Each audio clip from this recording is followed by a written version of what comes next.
নমস্কাৰ বন্ধুসকল, আশা ৰাখিছোঁ আপোনালোক সকলো কুশলে আছে আৰু কুশলে থাকিব লাগে। বন্ধুসকল, আজি আপোনালোকলৈ এই সময়ত দেখুৱাবলৈ লৈ আছোঁ এটা গুৰুত্বপূৰ্ণ ইনফৰমেশ্যন। চাওক, কৰ্মচাৰীসকলৰ অৱসৰৰ বয়স বৃদ্ধিৰ এটা নতুন খবৰ শেহতীয়াকৈ প্ৰকাশ পাইছে। বন্ধুসকল, এই গুৰুত্বপূৰ্ণ ইনফৰমেশ্যনটোৰ বিষয়ে অৱগত হোৱাৰ লগে লগেই আপোনালোকক এটা ভিডিঅ'ৰ যোগেৰে জনাবলৈ যত্ন কৰিছোঁ আৰু আশা ৰাখিছোঁ আপোনালোকে ভিডিঅ'টোৰ সৈতে সহযোগিতা কৰিব।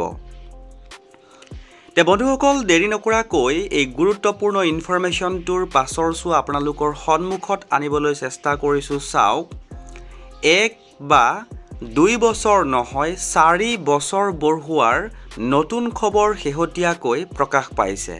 বন্ধুসকল, সকলো সবিশেষ আপোনালোকক এই ভিডিঅ'টোৰ জৰিয়তে খুব কম সময়ৰ ভিতৰতে জনাবলৈ যত্ন কৰিম।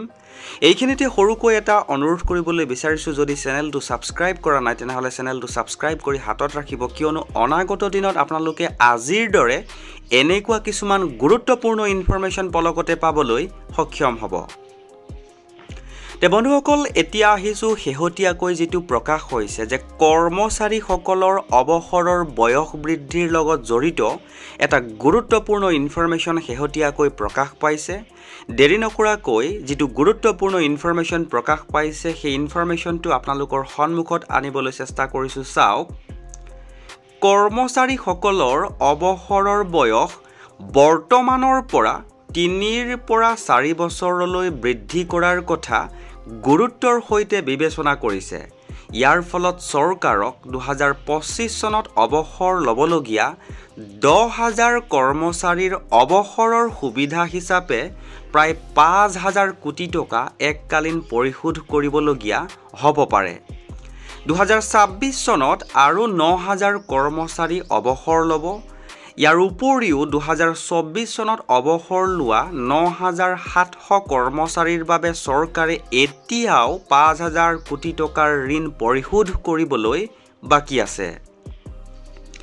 এই বিষয়টো মন্ত্ৰীসকলৰ সৈতে হোৱা এখন পৰ্যালোচনা বৈঠকত উত্থাপিত হৈছিল, য'ত চৰকাৰী কৰ্মচাৰীসকলৰ যুগ্ম কাৰ্যকৰী সমিতিৰ দাবীসমূহো আলোচনা কৰা হৈছিল।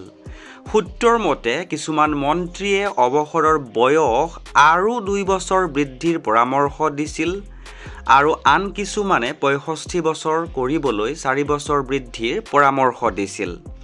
কিন্তু ৰাজ্যৰ ছাত্ৰ আৰু নিবনুৱা যুৱক যুৱতীৰ পৰা প্ৰত্যাশিত প্ৰতিক্ৰিয়াৰ কথা বিবেচনা কৰি কোনো চূড়ান্ত সিদ্ধান্ত লোৱা হোৱা নাছিল। এজন নেতাই টাইমছ অফ ইণ্ডিয়াক জনাইছে যে চৰকাৰী কৰ্মচাৰী আৰু পেঞ্চনাৰৰ বকেয়া বিল 10,000 কোটি টকাৰো অধিক হৈছে। অৱসৰৰ সুবিধাসমূহকে ধৰি আৰু এই বছৰৰ শেষলৈ আৰু 5,000 কোটি টকাৰ প্ৰয়োজন হ'ব। অৱসৰৰ বয়স মাত্ৰ 1 বছৰ বা 2 বছৰ বৃদ্ধি কৰিলে চৰকাৰৰ কোনো উপকাৰ নহয়।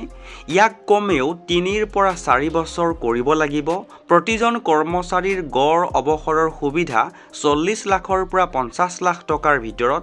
2024 চনত অৱসৰ লোৱা বহুতে এতিয়াও তেওঁলোকৰ অৱসৰৰ সুবিধাৰ বাবে অপেক্ষা কৰি আছে। চৰকাৰে সোনকালে সিদ্ধান্ত ল'ব লাগিব, JACৰ নেতাজনে কয়। বন্ধুসকল, এই গুৰুত্বপূৰ্ণ ইনফৰমেশ্যনটো আছিল তেলেংগানা চৰকাৰৰ। ইনফৰমেশ্যনটো পোৱাৰ লগে লগে আপোনালোকৰ সৈতে শ্বেয়াৰ কৰিলোঁ। যদি ইনফৰমেশ্যনটো ভাল লাগিছে তেনেহ'লে আপুনিও এবাৰ শ্বেয়াৰ কৰিব বুলি আশা ৰাখিলোঁ।